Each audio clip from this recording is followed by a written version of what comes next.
प्रधानमंत्री नरेंद्र मोदी की तरफ से कुछ ही देर पहले दिया गया ये आप संबोधन सुन पा रहे थे कि किस तरीके से प्रधानमंत्री की तरफ से ये बातें रखी गई हैं। ये एससीओ जिसमें सुरक्षा की बात करते हुए, सिक्योरिटी के साथ शुरुआत करते हुए पहलगाम तक का जिक्र प्रधानमंत्री नरेंद्र मोदी कर जाते हैं। बड़ा संदेश यहाँ से निकल कर आया है, जहाँ पीएम हर एक मुद्दे पर बोलते हुए, आतंक पर बोलते हुए बिल्कुल नहीं अपने शब्दों को मिलाते हैं, बिल्कुल नहीं एक बार भी परवाह करते हैं और देश की तरफ से आतंक का दंश झेलते लोगों की तरफ से पूरी बातें अपनी सामने रखते हैं।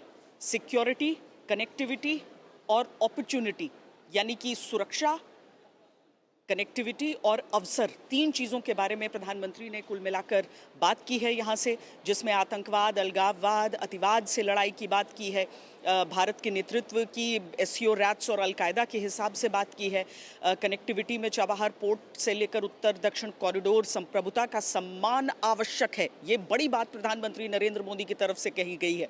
संप्रभुता का सम्मान आवश्यक, जब वो कनेक्टिविटी की बात करते हैं और कुछ हद तक मेज़बान भी इस चीज़ को शायद सुनकर समझ सके।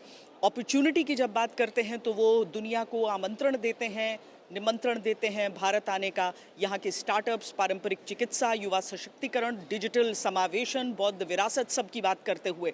लेकिन सबसे बढ़कर जो बात रही है, सबसे बढ़कर जो चीज़ रही है, वो रही है पहलगाम हमले का नाम लेते हुए आतंकवाद के दंश की वो बात करते हैं, पहलगाम हमले की बात करते हैं और मानवता के लिए चुनौती है, दोहरे मापदंड अस्वीकार्य है। प्रधानमंत्री की तरफ से ये बड़ी बात कही गई है।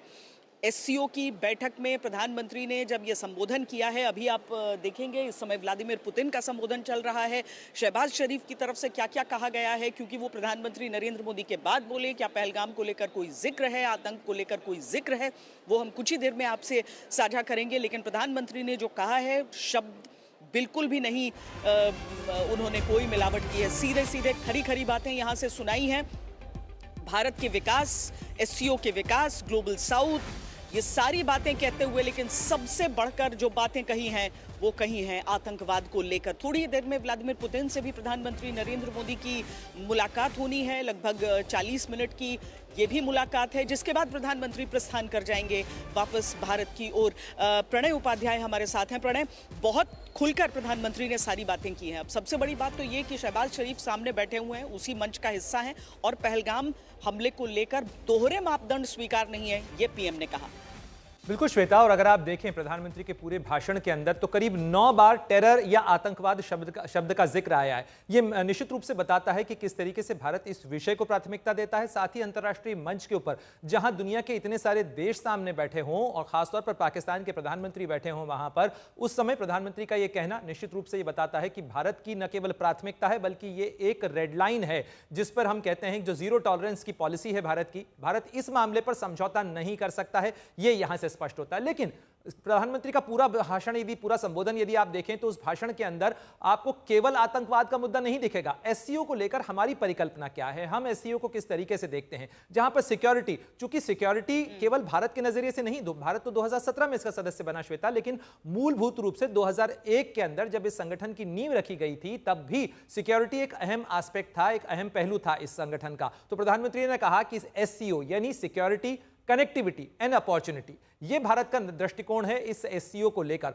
और कनेक्टिविटी के लिहाज से भारत क्या कर रहा है, कैसे भारत ने चाबहार पोर्ट को बनाया, कैसे भारत ने ईरान से लेकर अफगानिस्तान के डेला ज़रांज तक का जो रोड है उसको तैयार किया। उसके साथ साथ भारत आईएनएसटीसी, जो international north south trading corridor है, उसको लेकर रूस के साथ किस तरीके से मिलकर काम कर रहा है, इन तमाम चीजों को भी भारत की तरफ से प्रधानमंत्री ने सामने रखा। इसके अलावा अपॉर्चुनिटी में यदि आप देखें तो किस तरीके से भारत इस एससीओ को एक संभावनाओं के मंच के तौर पर देखता है, यह भी यहां पर आपको साफ नजर आता है कि उन्होंने सिविलाइजेशन डायलॉग की बात की। यह बहुत महत्वपूर्ण पहलू है। भारत ने जब 2023 के अंदर इसकी अध्यक्षता की थी तब भारत ने एक बुद्धिस्ट सर्किट और बुद्धिस्ट डायलॉग की कोशिश की थी, क्योंकि अगर आप देखें तो इन तमाम देशों के बीच में आपको एक बौद्ध धर्म की जो डोर है वो एक सांस्कृतिक डोर है, वो एक ऐतिहासिक डोर है जो आपको देखने को मिलती है इस पूरे क्षेत्र के अंदर। तो उसमें कैसे इन्हें पिरोया जा सकता है, कैसे वापस जो ओल्ड रूट्स हैं उनको सींचा जा सकता है। केवल कारोबार की दृष्टि से पुराने मैरीटाइम या पुराने सिल्क रूट या सिल्क रोड को बनाने की बात नहीं है, बल्कि एक सिविलाइजेशनल डायलॉग हो, एक सभ्यता के तौर पर।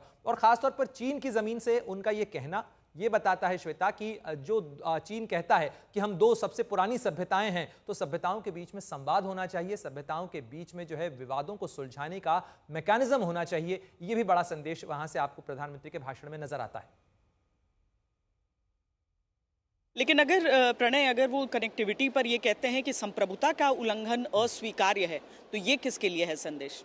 बिल्कुल, ये निश्चित रूप से न केवल चीन के लिए है, पाकिस्तान के लिए है, बल्कि ये संदेश उन तमाम देशों के लिए भी है जो इस बीआरआई की परियोजना से तो जुड़ना चाहते हैं, लेकिन एक दूसरे की जो सेंसिटिविटीज हैं, क्योंकि सीपेक को लेकर चाइना पाकिस्तान इकोनॉमिक कॉरिडोर के अंदर किस तरीके से चीन ने बीआरआई का इसे एक फ्लैगशिप प्रोजेक्ट बनाया। और जैसा हम कल भी चर्चा कर रहे थे कि अभी कुछ ही दिनों के अंदर, क्योंकि पाकिस्तान के प्रधानमंत्री वहां पर मौजूद हैं और वो अभी 6 दिन वहां रहेंगे वहां पर, और उसमें सीपीईसी 2.0 जो है, यानी उसका जो सेकंड वर्जन है, उसे लॉन्च किया जाना है। इस मामले को लेकर भारत की संवेदनशीलताएं भी हैं, चिंताएं भी हैं। खुद प्रधानमंत्री के स्तर पर राष्ट्रपति शी जिनपिंग के साथ अपनी पुरानी मुलाकातों में भारत ने इस चीज को रेखांकित किया है। तो यह बताता है कि आप कनेक्टिविटी बढ़ाइए, लेकिन एक दूसरे की संप्रभुता का भी सम्मान करिए। वो जो 3 प्रिंसिपल जिनका जिक्र कल राष्ट्रपति शी जिनपिंग के साथ प्रधानमंत्री ने अपनी मुलाकात में किया, म्यूचुअल रेस्पेक्ट, म्यूचुअल सेंसिटिविटी और म्यूचुअल इंटरेस्ट, यानी हमें परस्पर हितों का भी ध्यान रखना है, परस्पर संवेदनशीलताओं का भी ध्यान रखना है, और साथ ही हमें जो परस्पर सुरक्षा है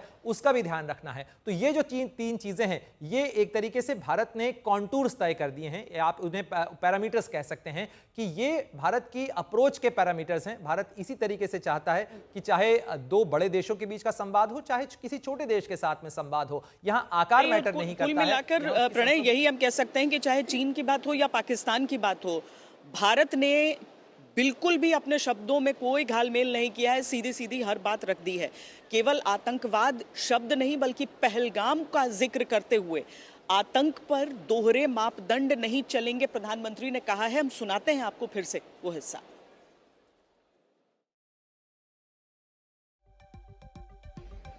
एक्सेलेंसी, भारत पिछले 4 दशकों से निर्मम आतंकवाद का दंश झेल रहा है।